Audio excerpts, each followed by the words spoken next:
কাজে ফিরতে চাই। কিন্তু আমাদের দাবি নিয়ে আমরা আমাদের যে ন্যায়সঙ্গত ন্যায্য দাবি, অন্যায় দাবি আমরা করছি না, তাহলে এই দাবি নিয়ে মাননীয় মুখ্যমন্ত্রীর কাছে আমরা এক্ষুনি আলোচনায় বসতে চাই। আমাদের দিক থেকে ওয়েস্ট বেঙ্গল জুনিয়র ডক্টরসের ফান্ডের পক্ষ থেকে এই যে জায়গা থাকলো সেই জায়গা আমরা রাখলাম। আমরা মনে করি 5 দফা দাবি নিয়ে আমরা কোন রকমের কোন সমঝোতায় যেতে রাজি নয়, কিন্তু আমরা অতি দ্রুত আলোচনায় বসতে চাই, এটাই আমাদের মতামত।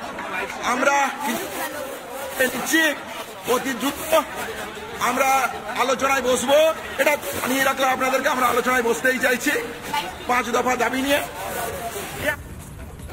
আপনারা দেখলেন, আপনারা শুনলেন, আন্দোলনরত চিকিৎসকেরা তারা স্পষ্ট বলছেন যে তারা এক্ষুনি আলোচনায় বসতে চান, 5 দফা দাবি নিয়ে আলোচনায় বসতে চান। তারা সেটা আরো একবার স্পষ্ট করে দিলেন, অতি দ্রুত আলোচনায় বসতে চাই, আমরা কাজে ফিরতে চাই। আন্দোলনরত চিকিৎসকেরা তারা জানাচ্ছেন যে কোনো সমঝোতা তারা করবেন না। মুখ্যমন্ত্রী মমতা বন্দ্যোপাধ্যায় তিনি পৌঁছে গিয়েছেন এবং সেটাকে সাধুবাদও জানাচ্ছেন তারা। তবে তো নয়, আমরা যেটা দেখতে পাচ্ছি আন্দোলনরত চিকিৎসকেরা তারা 5 দফা দাবিতে আলোচনাতেই প্রস্তুত, এক্ষুনি তারা আলোচনায় বসতে চান। একদমই, এবং রাজ্য সরকারের পক্ষ থেকে সদর্থক ভূমিকা গ্রহণ করা হোক সেই বক্তব্য কিন্তু তারা সামনে রাখছেন। আমাদের একাধিক প্রতিনিধিরা এই মুহূর্তে সেখান থেকে রয়েছে, একদিকে ভাস্কর, অন্যদিকে রুমকি এবং একই সঙ্গে পিঙ্কি আমাদের অপর প্রতিনিধি আমাদের সঙ্গে রয়েছে। তবে সবার প্রথম ভাস্কর, তোমার থেকে জানবো মুখ্যমন্ত্রীর উপস্থিতি এবং তার পরবর্তীতে আলোচনা ঠিক কোন জায়গায় দাঁড়িয়ে রয়েছে এই মুহূর্তে?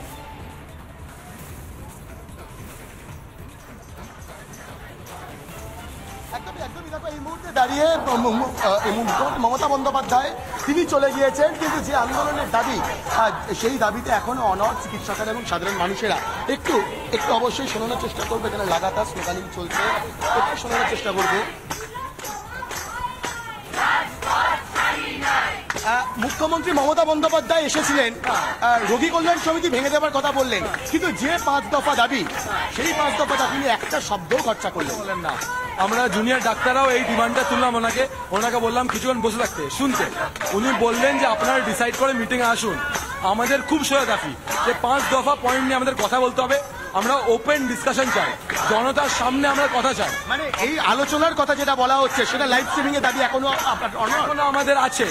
এই যে কথা হচ্ছে এটা আমার ব্যাপার না, আমি জুনিয়র ডাক্তার হিসেবে বলছি না, এটা সবার দরকার, জনতারও খুব জরুরি জানা। এবং অবশ্যই একটু শোনানোর চেষ্টা করবো, এখানে স্লোগানিং চলছে, সেই স্লোগানিংটা একটু শোনানোর চেষ্টা করবো।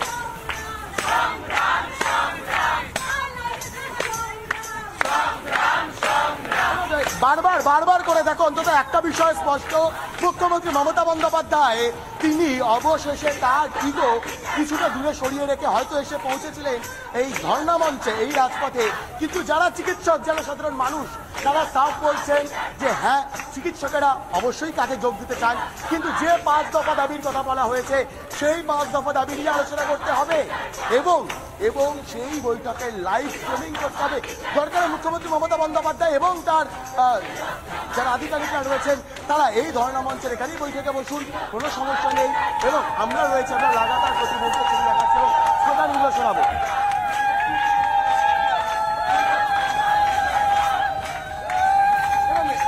এবং নিঃসন্দেহে দেখো, আমার ভিডিওলিস্ট রবি যে ছবিটা দেখাচ্ছে সেই ছবিটা অত্যন্ত তাৎপর্যপূর্ণ। এখন অব্দি লাগাতার অবহেলার ন্যায় বিচারের দাবিতে সাধারণ মানুষ। আমাদের সঙ্গে রয়েছেন আমাদের একাধিক প্রতিনিধিরা রয়েছেন, রুমকি রয়েছেন, পিঙ্কি রয়েছেন, প্রত্যেকেই কিন্তু তারা সেখানে উপস্থিত রয়েছেন, প্রত্যেকটা মুহূর্তে ছবি তুলে ধরছেন। রুমকি রয়েছেন, রুমকি এই মুহূর্তে তুমি ঠিক যে জায়গাতে রয়েছে, অর্থাৎ যেখানে আন্দোলনরত চিকিৎসকেরা রয়েছেন, তারা কি বলছেন? মমতা বন্দ্যোপাধ্যায় তিনি আসলেন, তিনি বক্তব্য রাখলেন, তারা তারপরে কি বলছেন, কি বক্তব্য আন্দোলনরত চিকিৎসকদের? আপনারা আপনাদের নির্দিষ্ট তাঁবুতে ফিরে যান। একদমই দেখো মধুকল্পিতা, এখানে কিন্তু যারা রয়েছেন তারা এখনো পর্যন্ত স্লোগান দিচ্ছেন, তারা এখনো বলছেন যে উই ওয়ান্ট জাস্টিস। তারা যেভাবে অবস্থান করছিলেন সেই অবস্থান চলবে এবং আলোচনার পরে পরবর্তী সিদ্ধান্ত নেওয়া হবে। একবার কথা বলে নেওয়ার চেষ্টা করবে এই মুহূর্তে যারা রয়েছেন। মুখ্যমন্ত্রী মমতা বন্দ্যোপাধ্যায় এলেন, এসে আপনাদের এতগুলো কথা বললেন, এরপরে আপনাদের কি বক্তব্য?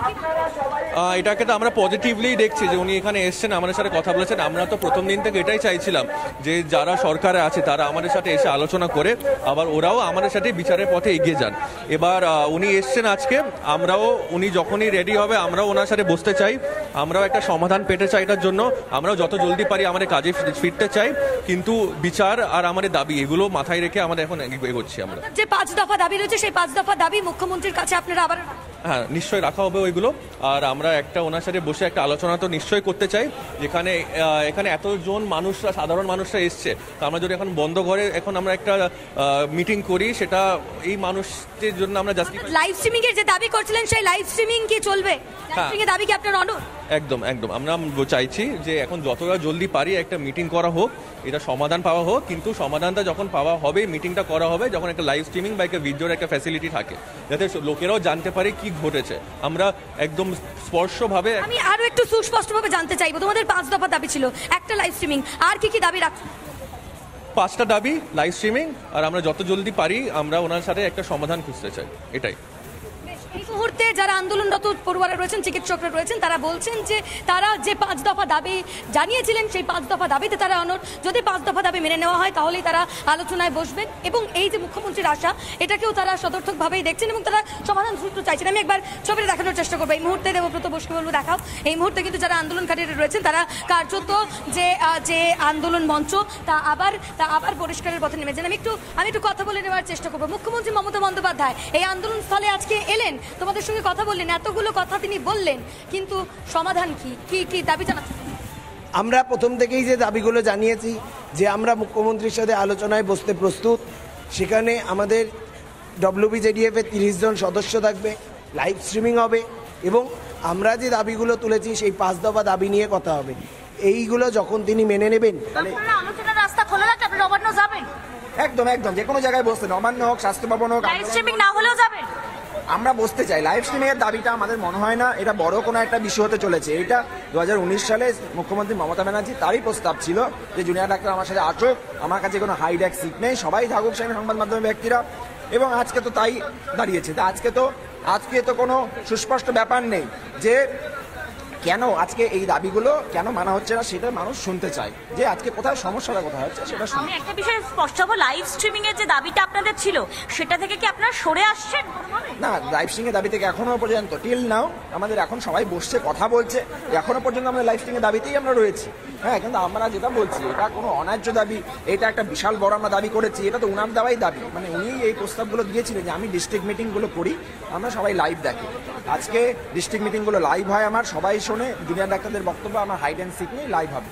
তাহলে এইটাও যে লাইভ হতে পারছে না, যেটা সুপ্রিম কোর্টে দেওয়াই বলেছিলেন, সুপ্রিম কোর্টের কথা বলেছিলেন যে সাব জুডিস বিষয়, আমরা তো কোনো সাব জুডিস বিষয় নিয়ে আলোচনা করতে আসিনি।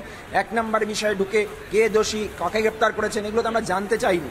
আমরা বলতে চেয়েছি যে আপনারা, এটা তাও ওনার সাথেও কথা, এটা হ্যাঁ আমরা দাবি, এটা সিবিআই এর বিষয়, আমরা বলেই দিয়েছি যে 1 নম্বর দাবিটা এখন আপনাদের হাতে নেই, সিবিআই দাবি, এটা সিবিআই এর সাথে কথা বলবো, কিন্তু আপনারা কি সাহায্য করছেন সিবিআইকে, সেটা আমরা জানতে চাই। তথ্য প্রমাণ লোপাটের ঘটনা যারা ঘটিয়েছিল তাদেরকে কি গ্রেপ্তার হয়েছে, এই বিষয়গুলো আমরা জানতে চাই। তাহলে এইগুলো তো কোনো আমরা আকাশ থেকে পড়ছি না। এই যে আজকে কথাগুলো, হ্যাঁ, প্রথম দাবি যে সিবিআই যে ন্যায় বিচারের যে দাবিটা, যে ন্যায় বিচারের দাবিটা এখানে যুক্ত হয়ে আছে, সেই যুক্তটা সিবিআই করছে, সেখানে রাজ্য সরকারের কোনো হস্তক্ষেপ নেই। কিন্তু এখানে রাজ্য পুলিশের পক্ষ থেকে হেল্প করা, তথ্য প্রমাণ লোপাটের যে চেষ্টা হয়েছে কি হয়নি, কারা করেছে, সেই ঘটনাগুলো, সেমিনার রুম ভাঙা হয়েছিল, কেন নির্দেশটা গেছিল, তার মধ্যে কোনো অন্যায় মানে কোনো ফিসি ব্যাপার ছিল কিনা, কোনো অসুবিধা ছিল কিনা, সেগুলো তারা পুলিশ হেল্প করুক।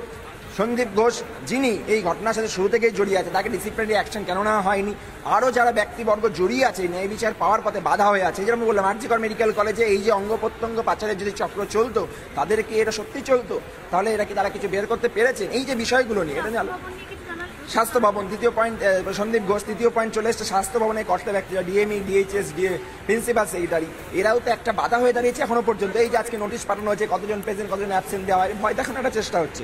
আজকে স্বাস্থ্য ভবনের মতোতেই এতক্ষণ ট্রেড সিন্ডিকেট চলতে, এই অভিজ্ঞ বিরূপাক্ষর মতো ব্যক্তিরা কলেজে তারা যেত, দাদাগিরি ফলাতো, এরা কি জানতেন? আমরা তো একাধিকবার এসেছি আমরা ডিএমির কাছে যে বলতে, এই যে হাউস স্টাফশিপের দুর্নীতি হচ্ছে, আপনি দেখুন, তিনি তো চুপচাপ মেনে নিয়েছেন, স্বীকার করেছেন, কিন্তু কোনো কথা বলেননি। তাহলে এই যে তারা কথা বলেননি, তারা কেন কথা বলেনি, তার তো দায় তাদেরকে নিতে হয়। প্রত্যেক প্রোটেক্ট করতে হবে, তাদের উপরে কোনো চাপ ছিল কিনা সেটাও আমাদের কাছে আসতে হবে। তো এইগুলো তো আজকে বাংলা ছাত্র সমাজ, বাংলার মানুষজন, মেডিকেল ছাত্র সাধারণ সবাই জানতে চায়। তাহলে এর মধ্যে কি কোনো অন্যায্য দাবি আপনি দেখতে পাচ্ছেন না? তাহলে এই দাবিগুলো আমরা প্লেস করতে চাই, সব মানুষ শুনুক। আমাদের দাবি তো আজকে সামনে আসছে না, আজকে আলোচনার বিষয় ঘুরে যাচ্ছে। আলোচনা এরকম ন্যারেটিভ শাসক দলের পক্ষ থেকে করে দেওয়া হলো যে আমরা নাকি গদি চাই, আমরা নাকি চেয়ার চাই। আপনি বলুন, আমরা একবার আন্দোলনকারীদের পক্ষ থেকে কথা বলেছি যে দফা 1 দাবি 1 মুখ্যমন্ত্রীর পদত্যাগ? এটা তো প্রথম দিনে আমরা তুলতে পারতাম, আমরা তো তুলিনি। আমরা চাই সমাধান, এই যে কোনো সমাধান সূত্র বেরোবে না।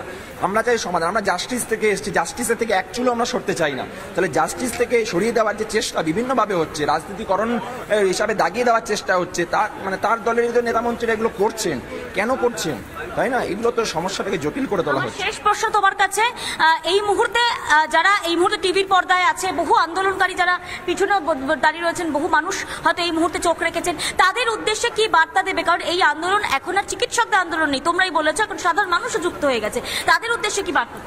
তাদের উদ্দেশ্যে এটাই বার্তা, তাদেরই কথা, তারা আমাদের দিকে মুখ চেয়ে বসে আছে। কারণ এই আন্দোলনটা ওয়েস্ট বেঙ্গল জুনিয়র ডক্টরস ফ্রন্টের নেতৃত্বে হচ্ছে। এখনো পর্যন্ত সমস্ত মানুষ আমাদের উপর চরম ভরসা করে আছে, আমরা যে সিদ্ধান্ত নিব তারা সেই সিদ্ধান্তে একমত এখনো পর্যন্ত। ফলে আমরা যে দাবিগুলো তুলেছি, তারা এইগুলো বলেছেন তারাই ন্যায্য দাবি। লাইভ স্ট্রিমিং এর দাবি কিন্তু আমরা তুলিনি, সাধারণ মানুষের থেকে দাবিটা এসছে। 2019 সালের ঘটনাকে রেফার করে সাধারণ মানুষের থেকে ঘটনাগুলো তুমি নজর রাখো এবং প্রত্যেকটা মুহূর্তে সেই খবরগুলি আপনাদের সামনে আমরা তুলে ধরছি। কিন্তু একই সঙ্গে ভাস্করের সঙ্গে আমি একটু কথা বলবো। ভাস্কর, মুখ্যমন্ত্রী সেই স্থান ছাড়বার আগে একটা অত্যন্ত তাৎপর্যপূর্ণ কথা বললেন, তিনি বললেন তার এটা শেষ চেষ্টা। তাহলে এরপর যে ভাবনা চিন্তা চিকিৎসকদের পক্ষ থেকে করা হচ্ছে, তা কি ফলপ্রসূ হবে, আশা করা যায় কি?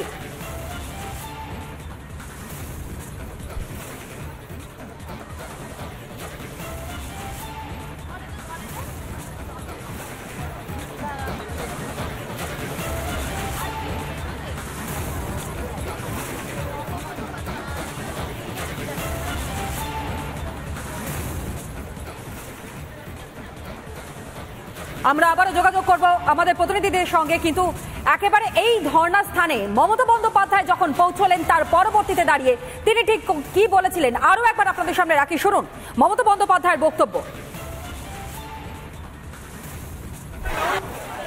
আর কষ্ট না করে যদি আপনারা কাজে ফিরতে চান, আমি আপনাদের প্রতিশ্রুতি দিচ্ছি, আপনাদের ডিমান্ডগুলো আমি কথা বলে সহানুভূতির সাথে আমি স্টাডি করব, আমি অফিসারদের সাথে কথা বলবো।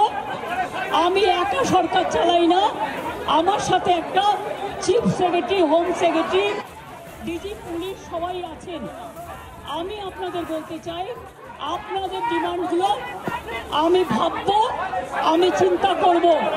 যদি কেউ দোষী হয় তিনি নিশ্চয়ই শাস্তি পাবেন।